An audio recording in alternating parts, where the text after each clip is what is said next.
आज का पहला पाठ संत पेतरुस का पहला पत्र, अध्याय 1, पद संख्या 3 से 9। आप लोगों ने यीशु मसीह को कभी देखा नहीं, फिर भी आप उन्हें प्यार करते हैं और उनमें विश्वास करते हैं। आप एक अकथनीय तथा दिव्य उल्लास से आनंदित हो उठेंगे। धन्य है ईश्वर, हमारे प्रभु यीशु मसीह का पिता। मृतकों में से यीशु मसीह के पुनरुत्थान द्वारा उसने अपनी महती दया से हमें जीवंत आशा से परिपूर्ण नवजीवन प्रदान किया, जो विरासत आप लोगों के लिए स्वर्ग में रखी हुई है। वह अक्षय, अदूषित तथा अविनाशी है। आपके विश्वास के कारण ईश्वर का सामर्थ्य आपको उस मुक्ति के लिए सुरक्षित रखता है, तो अभी से प्रस्तुत है और समय के अंत में प्रकट होने वाली है। यह आप लोगों के लिए बड़े आनंद का विषय है। हालांकि अब थोड़े समय के लिए आपको अनेक प्रकार के कष्ट सहने पड़ते हैं। यह इसलिए होता है कि आपका विश्वास परीक्षा में खरा निकले। सोना भी तो आग में तपाया जाता है, और आपका विश्वास नाश्वर सोने से कहीं अधिक मूल्यवान है।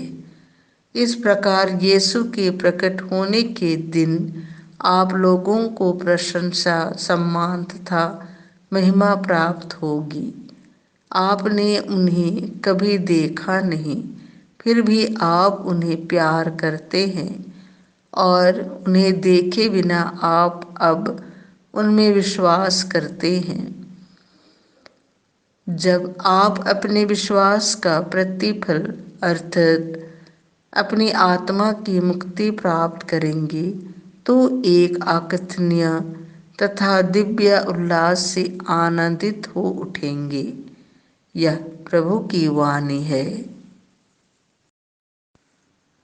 संत मार्कुस के अनुसार पवित्र सुसमाचार, अध्याय 10, पद संख्याएं 17 से 27। अपना सब कुछ बेचकर मेरा अनुसरण करो। यीशु किसी दिन प्रस्थान कर ही रहे थे कि एक मनुष्य दौड़ता हुआ आया और उनके सामने घुटने टेक कर उसने यह पूछा, भले गुरु, अनंत जीवन प्राप्त करने के लिए मुझे क्या करना चाहिए? यीशु ने उससे कहा, मुझे भला क्यों कहते हो? ईश्वर को छोड़ कोई भला नहीं। तुम आज्ञाओं को जानते हो, हत्या मत करो, व्यभिचार मत करो, चोरी मत करो, झूठी गवाही मत दो, किसी को मत ठगो, अपने माता पिता का आदर करो। उसने उत्तर दिया, गुरुवर, इन सब का पालन तो मैं अपने बचपन से करता आया हूँ। यीशु ने उससे ध्यानपूर्वक देखा और उनके हृदय में प्रेम उमड़ पड़ा। उन्होंने उससे कहा, तुम में एक बात की कमी है। जाओ, अपना सब कुछ बेचकर गरीबों को दे दो, और स्वर्ग में तुम्हारे लिए पूंजी रखी रहेंगी। तब आकर मेरा अनुसरण करो। यह सुनकर उसका चेहरा उतर गया और वह बहुत उदास होकर चला गया, क्योंकि वह बहुत धनी था। यीशु ने चारों ओर दृष्टि दौड़ाई और अपने शिष्यों से कहा, धनियों के लिए ईश्वर के राज्य में प्रवेश करना कितना कठिन होगा। शिष्य यह बात सुनकर चकित रह गए। यीशु ने उनसे फिर कहा, बच्चों, ईश्वर के राज्य में प्रवेश करना कितना कठिन है।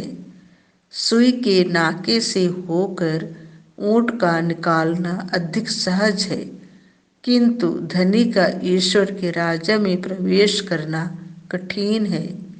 शिष्य और भी विस्मित हो गए और आपस में कहने लगे, तो फिर कौन बच सकता है?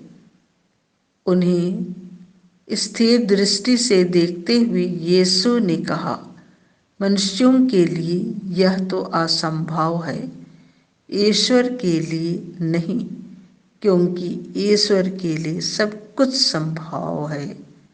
यह प्रभु का सुसमाचार है।